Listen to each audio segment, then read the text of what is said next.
안녕하세요, 왕세호입니다. 오늘은 우리가 이제 아이를 기르면서 저도 질문을 많이 받고 또 의아해하는 그런 부분들인데요. 예를 들면 7세 아이가 부모님께서 책을 이제 꾸준하게 읽어줬는데 잠자리 들기 전에 이 아이가 스스로 책을 원활하게 술술 잘 읽질 못해요. 그러면 언제까지 이렇게 읽게 해주면 되는 걸까? 그러면 스스로 언젠가는 읽을 수 있을까? 어떻게 하면 좋을까? 이런 이제 질문들이 많잖아요. 이거는 책 읽기뿐만 아니고 책을 읽었으면 또 글밥이 많은 책을 어떻게 하면 읽을 수 있을까? 그러면 또 그걸 지나면 어떻게 하면 좀 수준 있는 고전 같은 걸 읽을 수 있을까? 그걸 지나면 어떻게 하면 철학이나 하여튼 좀 어려운 책, 사상서 이런 것들을 어떻게 하면 읽을 수 있을까? 문제는 아이에게 있는 게 아니고 그런 판단을 하는 이제 부모의 그 생각이죠, 사실은. 기준, 판별의 기준, 30년 전으로 돌아가 보면 7세 아이가 책을 못 읽는다. 이거 큰 문제가 되진 않아요. 근데 지금 시점에서 7세 아이가 그러면 불안해요.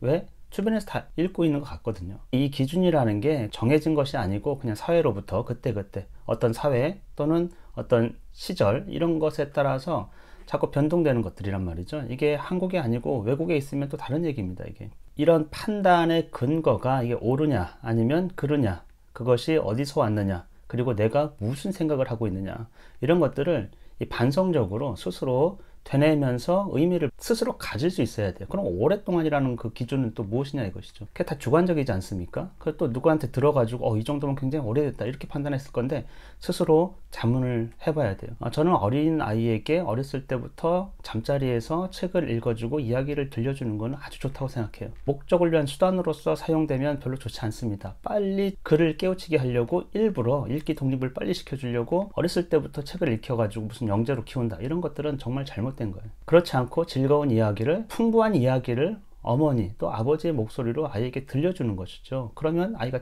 글을 읽기 이전부터 이 이야기라는 게 이야기를 들어서 그걸 구성하는 것이잖아요. 또 상상하고 굉장히 두뇌 활동에 굉장히 도움이 되고 상상력도 풍부해지고 부모와 관계도 좋아질 것이에요. 그것으로 그 시간을 충분하게 누리면 되는데 엉뚱하게도 다른 목적을 갖고 있다는 것이죠.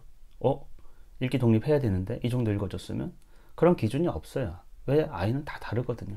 그리고 그게 꼭 옳은 것도 아니기 때문에. 그래서 어렸을 때부터 책을 읽어주고 이야기를 나누고 대화를 나누고 한 문장을 읽고 다양한 이야기를 하면서 부모님께서 새로운 이야기를 만들어도 괜찮아요. 자꾸 그래야 아이가 생각도 하고 상상력도 깊어지고 이야기에 또 몰입도가 더 있기 때문에. 글을 읽는다라는 거는 그 발성, 그러니까 소리죠. 소리가 그 문자하고 어떻게 대응이 되는지 그것들을 이제 경험을 통해서 아는 거기 때문에 그냥 읽어주는 게 아니고, 그런 경우에는 아이를 무릎에 앉혀놓고 이제 손가락으로 짚어가면서 이렇게 읽게 되면 아이는 자꾸 어디를 읽는지를, 그러니까 문자와 이 소리를 연관성을 스스로 파악해 가는 것이죠. 그게 충분하다라는 게 뭐 1년이 될 수도 있고 2년이 될 수도 있고 3년이 될 수도 있고 그건 중요하지는 않은데, 대체로 아이들은 호기심이 있기 때문에 어디 있는지를 자꾸 알려달라고 할 거예요. 이게 이제 손가락으로 가르치면. 근데 문제는요, 이거 지겹게 하면 절대 안 됩니다. 어떤 경우에도 목적을 가지고 부모님이, 아이는 동의하지 않는 목적을 가지고 뭔가를 행위를 할 때 아이에게 맞추는 게 아니고 부모님 생각대로 이끌고 가기 때문에 그래요.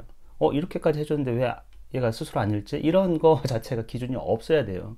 그냥 그 시간을 즐겁게 보낼 수 있으면 되거든요. 부모는 매일매일의 이 경험 속에서 어떻게 보면 풍성한, 그리고 또 스스로 깨닫는 어떤 경험들, 성취들, 그런 것들을 마련해 주는 거예요. 반대로 부정적인 것들, 마치 부족한 것처럼 느끼게 만들고 죄책감을 주고 죄의식을 주고 또 판단하고 비판하고 평가하고 기준에 못 미치는 것 같이 얘기하고, 이런 식으로 자꾸 교육을 해주면 아이는 늘 쪼그라들고 위축되고 자기가 갖고 있던 본래 가능성을 깨닫지도 못하고 발현할 수 없는 환경으로 자기 자신을 이제 가두어 버리는 것이죠. 그게 이제 부모에 의해서 그럴 수도 있기 때문에 모든 판단 기준을 이렇게 사회로부터 온 것들을 좀 걷어내세요. 그리고 자유함 속에서 아이하고 그 시간을 아주 유익하게 즐겁게 재미있게, 우리 또래 다 커가지고 40대 50대 됐는데 또는 20대라고 해도 마찬가지, 다 성인이 된 아이들에게 너가 몇 살 때 책을 읽었니? 이게 중요할까요? 그렇지 않을 겁니다. 그러니까 너무 조급해하지도 마시고 늘 일상이 아이에게는 늘 경이롭고 신선하고 새롭고 그런 나날이 될 수 있도록 부모가 아이하고 시간을 보내는 거, 그런 것들이 훨씬 더 중요하다, 이런 말씀을 좀 드리고 싶습니다.